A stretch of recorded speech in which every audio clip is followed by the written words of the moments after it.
You're listening to the Public Health Entrepreneurs Podcast with your host, Dr. Charlotte Huntley.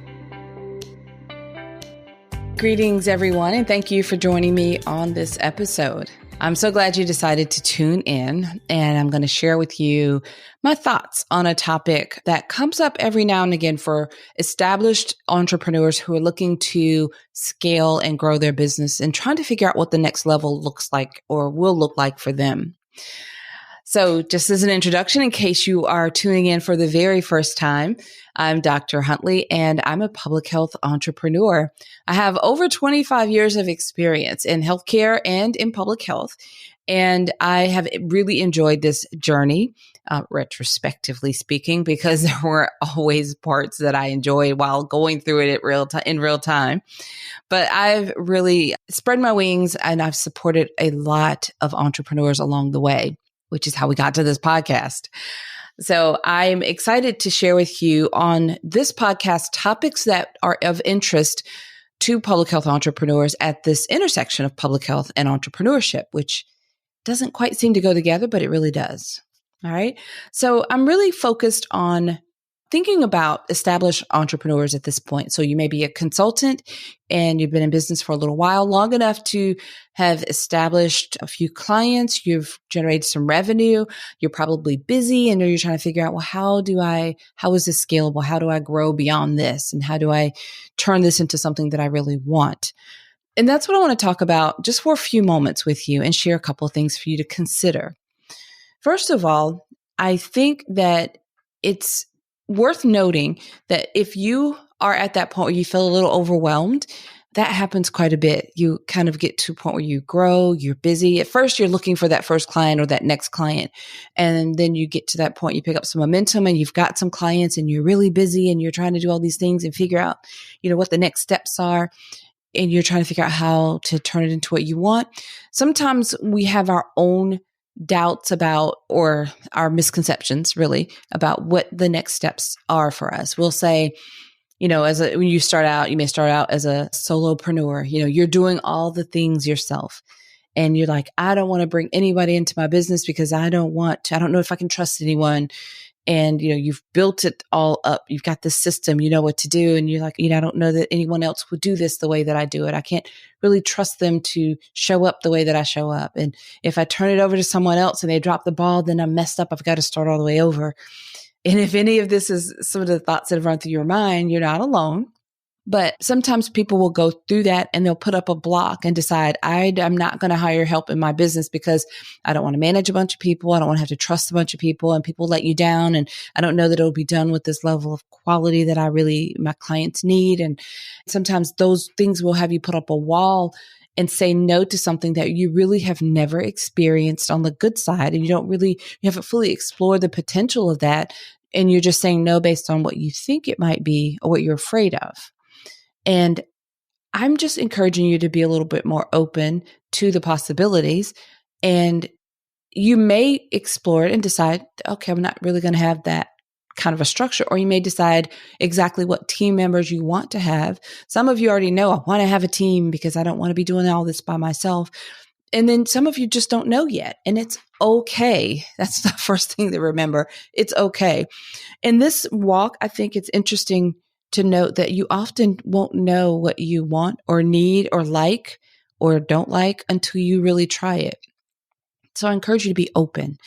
Be open to those possibilities of solopreneur versus building a team. Think about the impact you want to have. I think that's a great way for you to help start to ground yourself, is to think about the impact you want to have on the communities that you're serving, how you want to show up for your clients, if individuals are your clients, or if you are working with organizations and those are your clients. Decide the impact you want to have at the end of the day, at the end of the project, and maybe work backwards from there. So you can have a large impact as a solopreneur or a very tiny team.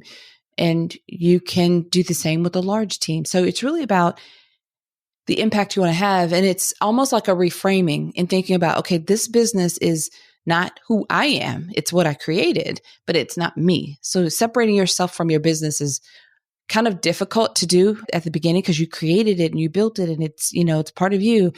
but you need to separate who you are as an individual from your business and the impact your company is having. And then you begin to see that this impact, this vision is bigger than you. So sometimes if you have a dream or a goal for having big impact and you're doing things that are self-sabotaging, you're like, okay, well, I'm not going to be able to build a team, or I'm not going to get any help because I don't trust people.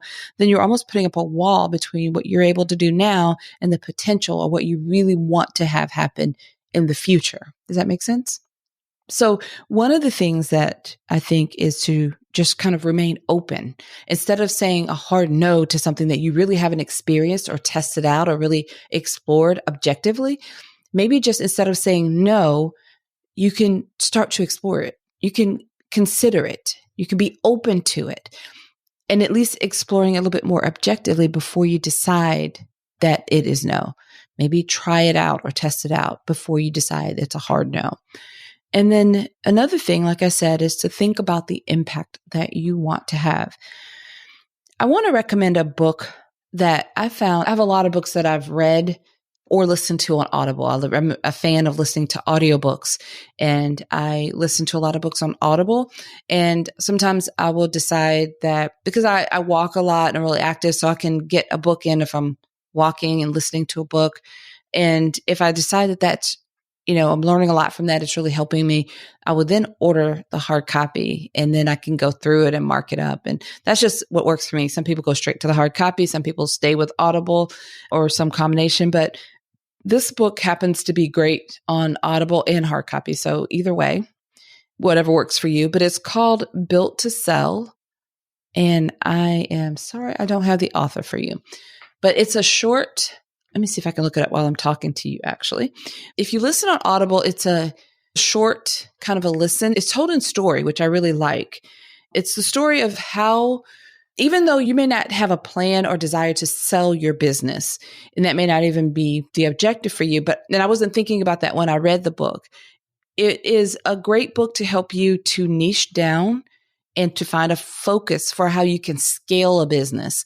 It's a great story. It's told in a way that you get caught up in the story and you're having a lot of aha moments as you're reading through it or listening through it. And I had a lot of takeaways from it. It has helped me so much in surprising ways, because it helped me to find or to niche down further. And then it has helped me in a different scale, a way of scaling that I didn't really think about initially. So I really highly recommend it for you. I'm still trying to, here it is. Okay, so Built to Sell is by John Warlow. So Warrillow. And I'm going to see, I finished it a long time ago, so it's kind of in my archives. But I recommend that book. It's not a very long one to listen to. So I think I listened to it while I was traveling, maybe. I'm not sure. But it is a great story filled with some aha moments. And whether or not you decide you want to sell your business is like a whole separate point. I think that the process, listening to it as you're listening to the story, you'll learn a lot about how to scale your business, and also about how a team can potentially help you get where you want to go with your business. And it even gives you ideas for the type of people you may or may not need on your team.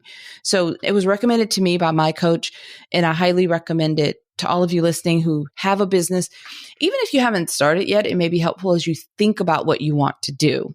But I know that for someone who has an established business and you're looking to think about how you can grow or scale or what you want to do with this business, it's very helpful. So I'm going to leave you on that note with just the encouragement to be open to the possibilities of how you can create the business. Remember, this is your business. It's the business of your dreams. Like, you need to create what you want. Think about your lifestyle. Think about the kind of work week you desire to have. Think about the way you want to work and the impact that you want to have. Those are important things to consider. And we're all very much servant leaders as public health professionals. So think about the impact you want to have and what you want to create for yourself and others. And then remain open to possibilities that you may not have experienced yet, and move forward in that way, as opposed to putting up these walls based on something that you're afraid of. That's not maybe truth, but some walls that you're putting up based on what you're afraid of, or you've heard someone else describe misinformation or not complete information, or maybe past experience. But as a, like being a supervisor or a boss in your workplace is a little different than running your business and leading a team. And there's all the possibilities. I encourage you to remain open. Okay. All right. If you know of someone who could benefit from this episode, I ask that you share this with them. I think these messages sometimes are, helpful as we listen to them, but then also if we know of someone that may also be positively impacted, if we share it with them, that can be very helpful. A lot of things like the book I'm mentioning was recommended by a friend and by my coach. So recommend this podcast episode to a friend if you know of someone who could benefit from what I share on these episodes. All right, everyone. Until next time, have a fantastic rest of your day. Thank you for listening. Visit publichealthentrepreneurs.com to learn more.